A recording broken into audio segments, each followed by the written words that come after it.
王楠，我现在命令你速速将我爱上。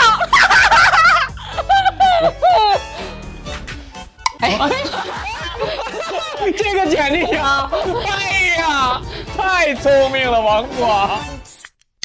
王楠、王广这届喜人奇妙夜最可爱的搭档没有之一。11月某个晚上，飘飘突击米味和王王队聊了聊。大家好，我是王楠，我是王广，我们是王王队。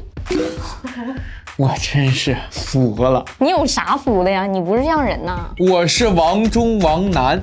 因为我们组合初期成立没有参加喜二的时候，我们喜一有个小唱歌组合叫王中王，所以我给他备注是王中王楠，有这个团的一个感觉。可爱可爱，叫它飞行哎。来，王楠，你是什么？我是狗。这个简历啊，哎呀，太聪明了，王广。我给他的备注是那个狗。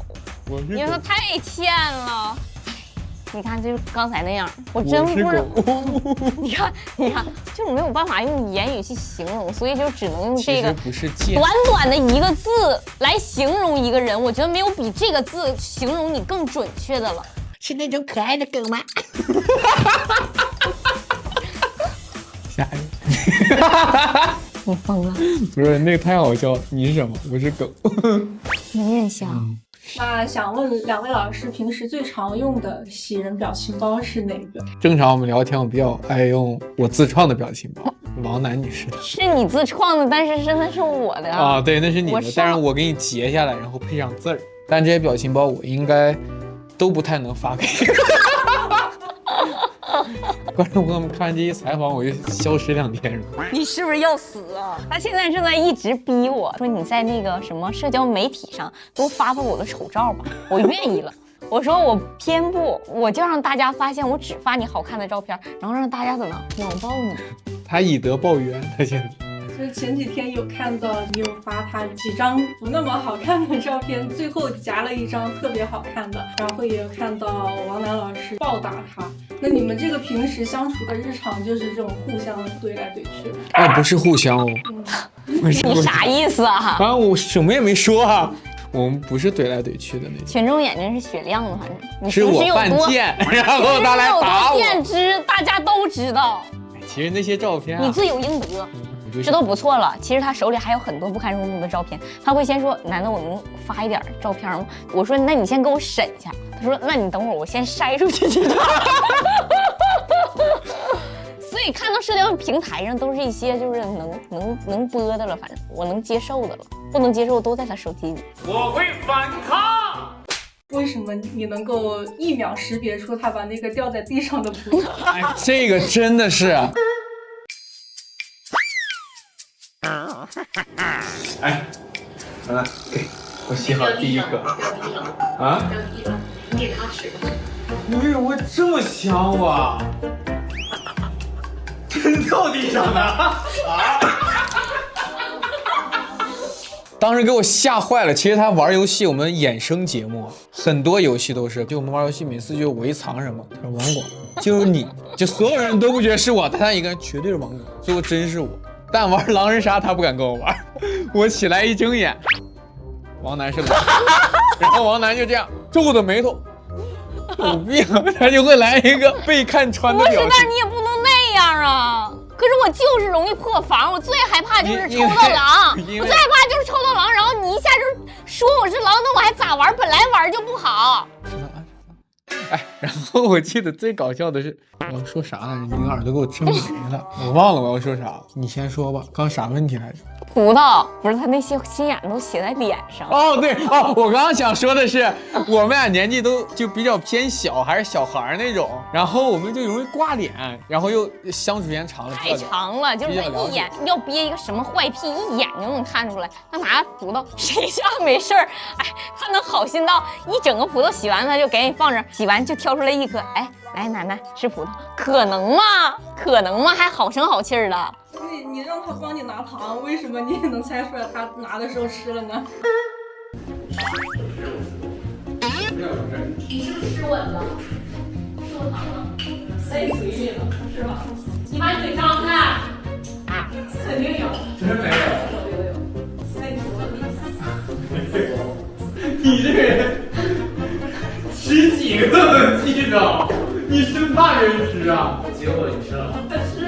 老师呢？那是我真爱吃，我一听想着就少一个。就比如3颗变2颗，他能看出来，恐不恐怖？就一个糖。哎呀，王广吃1颗，李佳琦吃2颗，就这样。其实有看到2位去年有一块助演很多节目嘛，就是今年是作为主演搭档很多节目，有什么变化吗？我主演和助演还真不一样，因为主演他会背负的东西很多，因为就这个好不好笑全都是我们自己身上的责任，就是压力也很大，就不像助演其实负担没那么大，人家写好的那个角色，就只要你上，就是有一些出彩的地方的，但是主演是真的有点难，其实就跟第一次参加没什么区别的感觉，都是在一点一点摸索，对。楠楠在去年结束之后收到了非常多的搭档邀约嘛，据我所知就有张晨，然后郝工，在直播中提到的4个搭档是怎么在这么多候选人中间选中？但你真的很细耶，你真的很细，我特别喜欢你的采访，因为我感觉你真的很了解我们。对，然后我们的什么直播啊，这种很小的东西，你都是你的工作是吗？既是工作也是爱好。哇塞，你真的好细致，太细了。对，我就能拍张照，我们合影一下。这些采访大纲，我天，这都是我们平时很小的事儿，因为这个是我直播里我们开玩笑说的。这郝工没有，郝工我们是很好的朋友，他们俩是一定会组队的。张成是，问题是啥呢？光顾夸你了。怎么决定选现在的搭档？那个选他的原因是因为确实是被截胡了。哎呀妈呀，啥叫截胡？那属于双选。哦，明白。就是那个本来是想跟张成试一下，当时想的大概走什么路线也想好了，然后张成那段时间在出差，我就问他干嘛，因为我确实今年想跟他搭档试试，但我害怕说的太直接了，就被他直接拒绝了，或者是说，我说咱俩要不试一试去工作坊。刚开始呢，我到了那工作坊，我又转移心思了。本来他说咱俩试一试，我说好。到那以后，我看见江木眼健老师了，我看见江姐，我说我想跟江姐搭档，然后他就跟我说，他说王楠好啊，你去跟他试啊，反正这段时间我也是跟我们剧组请假来的，我就是为了跟你试的。那既然你要跟他试，那我就回家吧。我缠了他3天，是他去那个我跟江木姐唱完，我就往那儿一坐，我说你们唱，我帮你们想想，结果想着就我们一起。弄了一个东西，然后最后我俩就打到，然后我们当天晚上导演组就说你们俩挺合适的，要不就锁一下试试。我说啊，真的吗？我说这也确实还不错。然后他就给我打电话，然后我们那天就打到了。那天想跟江姐试，然后他一直在我们和江姐旁边，然后有些东西你就得把握住那个机会。对，因为你不知道下一次机会出现是多会儿。明白。对啊，但是我们成功了，是吧？其实也没有，我觉得人要有目标，就是就是有点争抢。不过也是这个地感，确实我还是有点的，我觉得是吧？就是啊，好。那王楠如果说写本的时候2个人有分歧，都是怎么解决的？我觉得楠楠是主导的，首先尊重他整个剧本的一个表达，一般都是我们商量，争执很少吧。对本来说是争执很少，因为他都是100%的，就是1-3，就是我们到后期创作，我们2个就稍微有一点点共脑吧，就是我比如说写出来的东西，他大部分其实都能 get 到我写出来那个大概是什么意思。就他也是越来越了解我的那个表演风格什么的，他甚至有时候就知道，就剧本上写着用你那个什么声，用你喊麦声，他就会标出来这个。那像那个他什么性格，你知道吗？这个是你们互相有默契的一个选择，还是说在展演中间去磨练出来的？这个是我记得好像楠当然写出来这个，但是他演的，但其实这就是你平时的那个样，他平时就这样，所以就是我就知道他就是大概我们对了一下，大概他就会这么演，因为他平时耍剑也这出，不是吧？对，就是这样。也是他了解我，当时也是就想突然这么使，能完成好他笔下这句话。我看你们目前播出的几个节目都是姐姐更像怪人，然后弟弟是吐槽这样子的一个搭配。你们之前尝试的其他关系里面有反过来的这样一个设置吗？尝试了，情侣的时候就尝试了。对，情侣那个就是我演怪人，然后他是直人。然后失败了吗？不是说不想，是我们这些都有做尝试，但是没有那么好，没有那么好，就只能。但是未来有机会的话，我们也不会排斥这个关系。对，就是如果有活啊什么的，有活找我跟你整情侣。我是说万一，不能把就是我们两个只能演姐弟，我们肯定不是这样的。对，甚至还有个赛段也想过母子。你小时候啊，我还抱过你呢。可以大概介绍一下之前你们觉得比较可惜的被毙掉的一些情节吗？就是我写过一个本。哎呦我的妈呀，快点吧！王楠，你发现我写那个本跟现在情况啥呀？哎呦我天哪！不聊那个。你可以聊啊，你聊呗。反正就是那个导演组听完，全都趴在了桌子上狂笑，然后说这个本放一放吧。我没有见过，就是能把自己写的这么那啥的。给你们几句那个经典王广写的台词啊。这个情节是一个什么呢？王广是一个偶像剧里的男主。然后我呢是一个东北的乡野村妇，这是他写的啊，东北乡野村妇。然后他是那个偶像剧里那个古偶的男主，然后就掉落凡间了。然后他就觉得我是他命中注定的女主。他有很多台词，就是他觉得我就得爱上他，我就必须得爱上他。然后他又有一句经典台词，全世界咱们自己说，所有的那个导演组全趴在那儿了。他说：“王楠，我现在命令你，速速将我爱上。”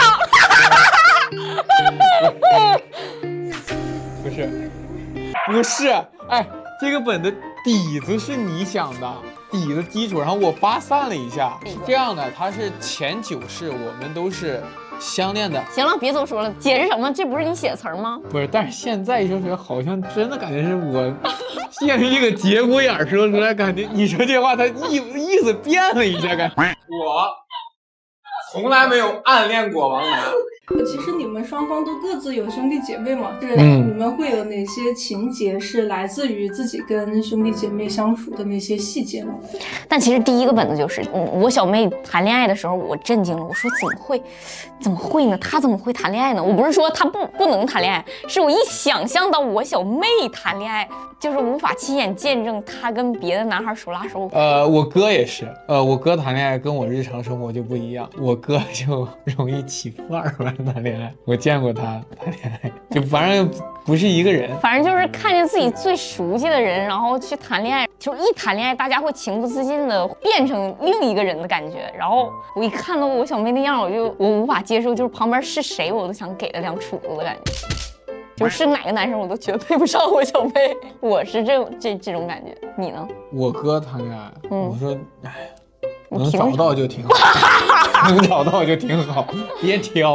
我们当时也想，就是姐妹呀、姐弟呀、哥妹都其实都不一样，情绪都不一样。对，姐弟是比较欢喜冤家那种，所以我就找了姐弟这个路。也比较像我俩日常。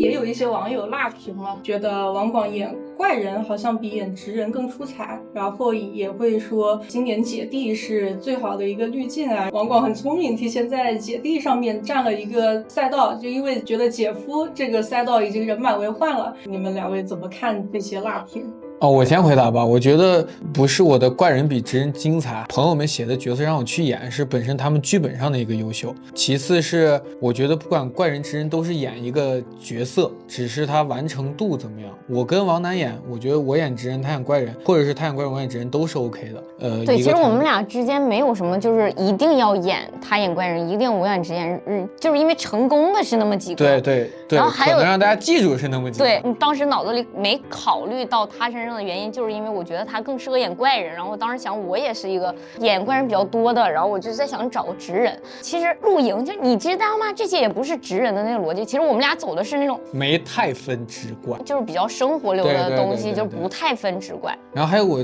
站这个弟弟赛道，不是我聪明，是他聪明，他想的姐弟这个，我聪明的点是在于又争又抢。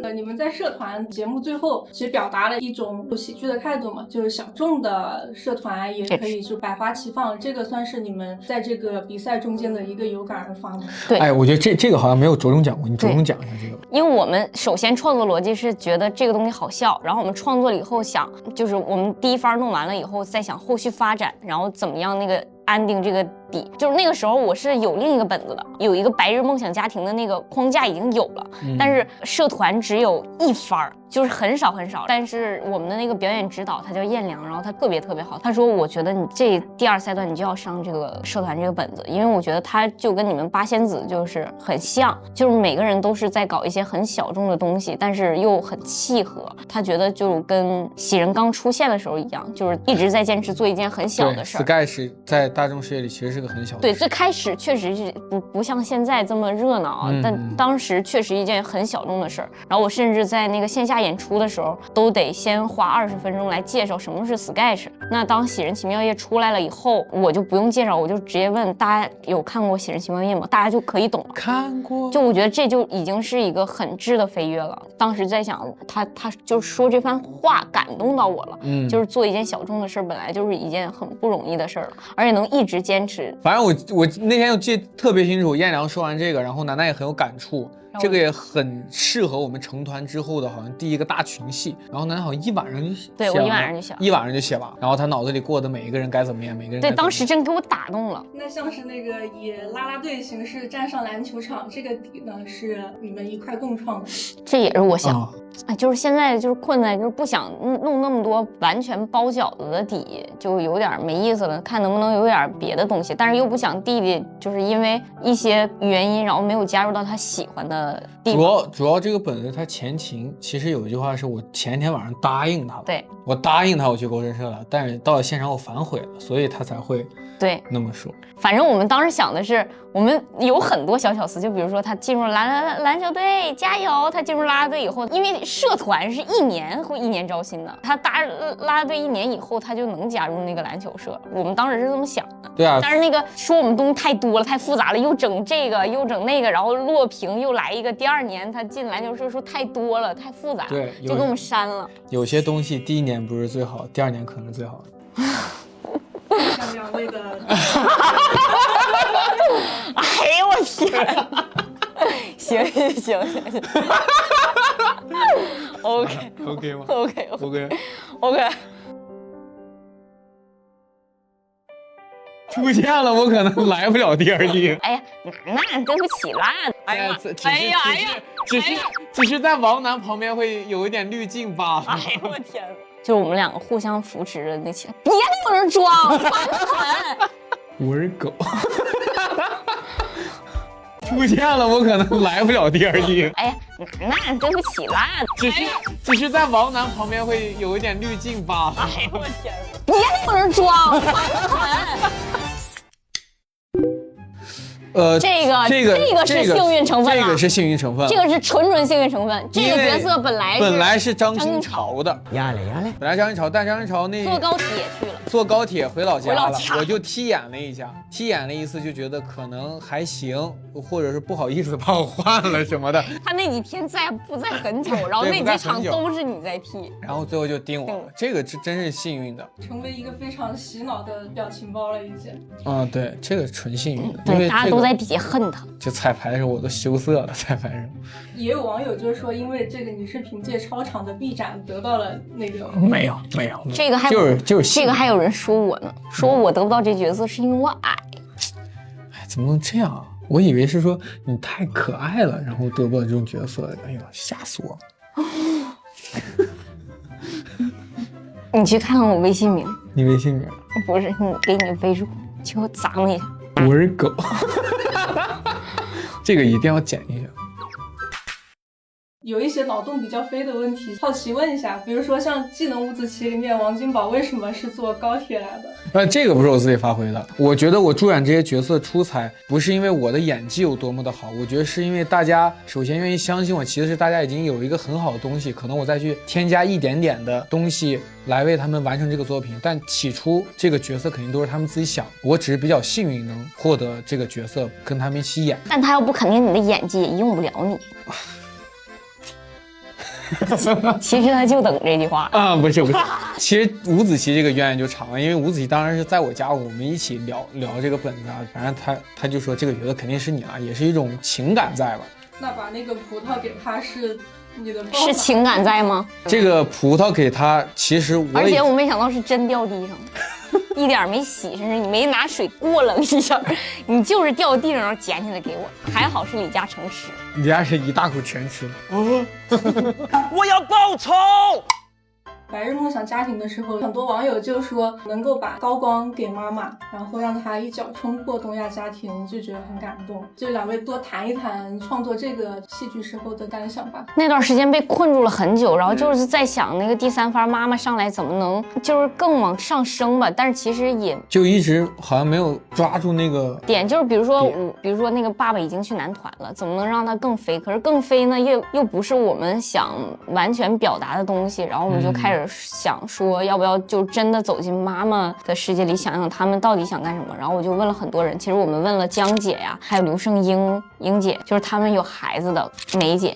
就是如果说就不去想自己的孩子，不去想自己的家庭，你会那一刻你想干嘛？有的说去环球旅行，然后有的时候我就想喝酒，然后有的时候我就想睡一觉，然后就是让我们很感慨，就是大家每个人都有自己的想法，但是好像因为家庭的很多原因，他没有办法实现。然后我就开始想，就是我们能不能就是做一点事儿，让我自己的妈妈能够安心的去干她自己的事儿。因为我的妈妈是一个很传统的妈妈，我的妈妈比正常家庭的妈妈年纪会再大一点，她是那个过有的思维已经很重了，然后她就觉得家庭是对她来说是密不可分的一个东西，然后每天会说一些就是我能明白她不是故意的，会说一些就是要是没有你们我该怎么办，就是这种话，然后我就会很心疼，我就在想能不能自己再多做一点事情，然后可以让她的生活更好，更能多想想自己。但是我们觉得时间还是太紧了，不然我们感觉可以把这个东西弄得更好，这是我们一点点的小遗憾。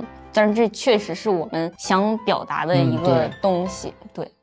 我们这一季目前的节目确实就很坚持这种生活流，然后有一些温馨的，然后很家庭的，而且不是那么局限于男女情感性缘的这个内容。特别好奇，咱们一直坚持生活流，是因为特别喜欢这一块的这种喜剧感觉吗？因为每个人有每个人创作逻辑，我的创作逻辑就是从生活出发，就感觉这个点，忽然感觉这个点很好玩。然后我就去弄了，就是我的脑子不是适合那种我凭空我就想，我觉得伍子棋加的技能就贼好玩，我想不到那玩意儿啊，真想不到那玩意儿。我这脑海里好笑的都是平时生活中有一个什么好笑的事，我感觉这个不错，好像可以试一试这种关系是不是有可能性。每个人有每个人创作逻辑吧。让我想起就是上大学，我老师跟我说，其实创作者展现出来的作品都是这个创作的一个底色，人的底色。就像我们作品比较轻巧、可爱、轻盈，我觉得这个就是王楠本身给大家一种感觉，所以他写出来的东西会给大家这种感觉。我觉得是跟人对，是跟人密不可分的，对创作出来的作品。有两个可能些许尖锐的问题，没事，问，全给你回答。与神同行的时候，就看到那个幕布掉下来，你们两位分别那个心理活动是怎样的？这一点都不尖锐，这叫尖锐吗？那我们上次采访，我们上采访那才叫尖锐。这就是女孩的角度，跟男孩就是。我觉得这就是真心、真诚。那个时候其实他在场上，他非常搞笑，他就戴着蜡笔小新那个两个眼，就真的很像蜡笔小新。我戴那个眼罩啊，我是录制那天全世界最后一个知道那翻掉的，因为我那个眼罩我只能一开始戴着，我是一直这样背场，然后大家外面喧哗，世界任其喧闹，但他啥也听不到。我只能听到，我听台词好像就多了一句这个翻，赶紧把它挂上之类的。我当时没想，我还搁那笑嘻嘻，这胖少爷还搁这等上场。我在那默词呢，我上场了之后我演的时候，我是感觉胡波咋突然站我旁边了，我说啥意思？突然换调度了，这懵了一下，当机演的后面有个调度是我要往后，我一往后看那翻，当时心里就因为他先是把眼罩掀下来，前面啥也没有，一往后一瞅，他是在台上才知道，这也太搞笑。我在台上很后面才知道。翻掉之后，因为舞台有一些变化，那你丢那两把枪会感觉准头要调整。我丢的时候我还不知道翻掉了，他在那个戴着眼罩呢。我是都撇完了，然后我这个演完了，要到海上吊，把章鱼勾上来，然后一个才看见。然后我当时是。你已经五官我看那个已经天哪！但是我真是没想到，其实真要说一下，我们现场我们是不知道我们自己的那个顺序的，我们完全不知道自己要第几个演，我们就只能在那儿等着，就是下一个到我们了，我们再去。我坐在那儿就是已经很难过，已经崩了很久了，然后在想不能哭，他说下一个是汪汪队。我说别让我上了，我就当时有点崩溃了。我当时想，大家那个就是心情已经很差了，然后就是觉得《与神同行》在我们眼里是一个非常好的本子，要替我们团队拿高分的本子，然后却就是没有在舞台上呈现到很完美的状态，然后让我们觉得就很难受，然后又感觉他们很难受，然后我们就一直在哭。然后我们当时那天啊非常搞笑，那天我们八仙子每个人都互相逃避，不敢看任何人的眼神。蒋一坐在窗边就这样，然后进那个屋，我们也不敢打招呼，就是我们所有人都走，因为我们知道我们还有2个节目演，然后大家已经崩溃了，我们所有人都躲着走，然后一哥只要看见我们眼神就是哎。没事，一哥一这样我就想哭。对，然后我们就疯狂在哭，一天都在哭，然后大家只能假装互相安慰。其实大家都明白是假装互相安慰，大家都明白这个事儿很大，朋友们。对，当时真的很怕我们那个团队因为我们自己而产生一些淘汰，然后我们自己压力更大，我们就感觉自己的那个作品本来就容易不得分，然后他们那个事儿一发生了以后，我们就很想给他们安慰，但我们也不能说放心吧，我们给你拿第1回来。是说不出来，然后就是心里就很痛苦，然后就各种心思纠结在那儿。那你们在创作过程中最痛苦的阶段是？你说我们创牌的最痛苦的阶段，还是说就是大体的创作一个本子最痛苦的阶段？这2个答案会有区别是吧？有区别。是什么区别呢？因为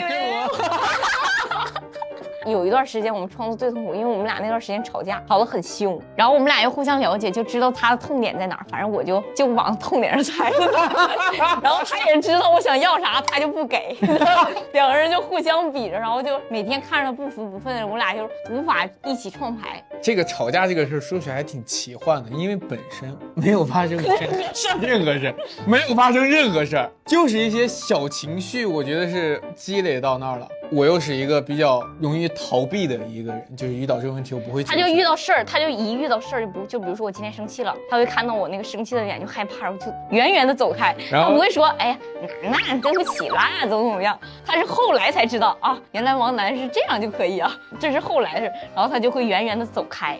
然后这就导致我说他竟然走了，他就觉得我对他很有意见那种，然后我就开始更加加剧的挂脸，然后我干他更加加剧挂脸，我会更加害怕，我会走得更远，就是这是拗不过你，没有发生一件就是让我俩可以就是大吵的这个人怎么这样啊，就是类似就是我就这种没有发生，全是小情绪，我觉得是一个磨合吧，反正对，因为哪一组搭档都会吵架的，对，后来是怎么和好的？我们第4个赛段不是3赛段也还行吧，还行，但没有那么那啥，其实和好是第4个赛段。我心里是第3赛段，我不知道这人比我晚了一个赛段。正常和好就是那个完全第4赛段，对啊，是吧？然后因为那个赛段是我们最痛苦的一个赛段，就是这3个播出的这赛段成绩都不是很好，然后我们就会陷入一个自我漩涡，然后大家也会觉得就我在那段时间没有听到一些正向的反馈，然后没有人给我正向的反馈的时候，我就会陷入一个非常痛苦的一个阶段，然后我本来就是一个非常 E 的人，然后我一点能量都没有了，然后那个时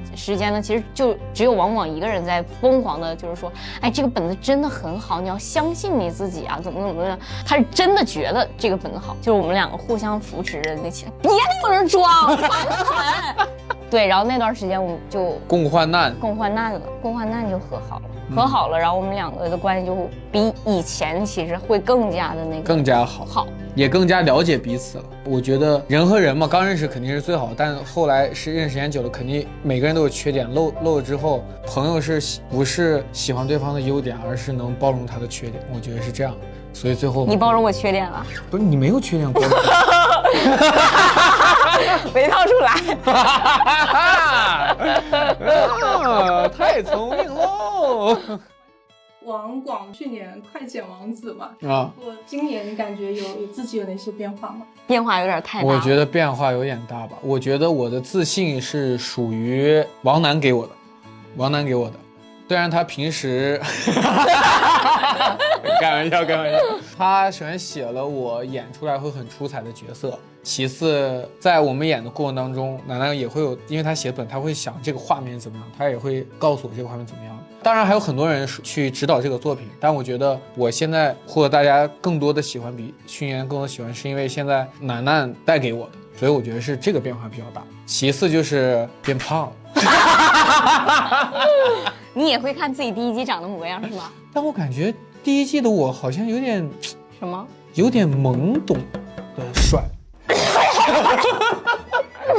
不是因为我长高了，也不是因为我变帅了，更不是因为我受女孩子们的欢迎以及亲朋好友的喜爱了。你还挺品咂你自己的那个。你砸吗自己？这一季虽然胖点，但是有一种成熟的美，你别跟我说这个词儿啊！懵懂的帅和成熟的美吗？没有，我其实感觉自己就普通长相。哎呀妈！哎呀！只是在王楠旁边会有一点滤镜罢了。哎呦我天！去年赌神的时候，2位的助演都是很亮眼的。你太忠实观众了，连快剪都一个个品咂。怎么了？如果他问出来一个绝杀的问题，我将会破王。不是，如果他问，哎，那你在华雄跟龙王这个，他不知道这2个那个名字。这2个我知道，但是连快剪都没有。他还知道，很可惜啊。不可惜，不可惜。出现了，我可能来不了第2季了。是觉得自己没发挥好。我觉得可能有些东西是对演员那种保护。这咱笑太尖了，这咋批呀？洗衣的时候，王楠上那个播客的时候提到过自己配得感不是那么高。天哪，你连2个小时播客你都听，天哪！天哪！我自己那播客一个半小时，我自己都没听下来。想知道今年有变化吗？然后别皱眉头。王广其实没变化。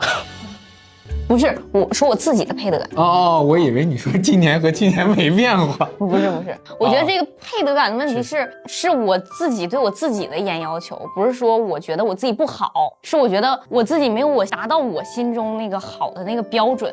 就是可能大家已经说啊，王楠已经很好了，我可能觉得我只是做了这么多，但我感觉我应该可以再做更多，但我没达到，然后让大家觉得我好像是一个很自卑呀，怎么不自信啊，但其实也没有，我只是想就是对自己比较严苛，就是我很多压力和那个精神状态崩溃的点都是我自己太容易鞭策我自己了，就是我在想怎么能让自己变得更好，然后往前再走一步，怎么走得这么慢，那明知道自己在进步，但是还是走得很慢，然后就会感觉到自己很崩溃很压力，但是不是觉得自己很差。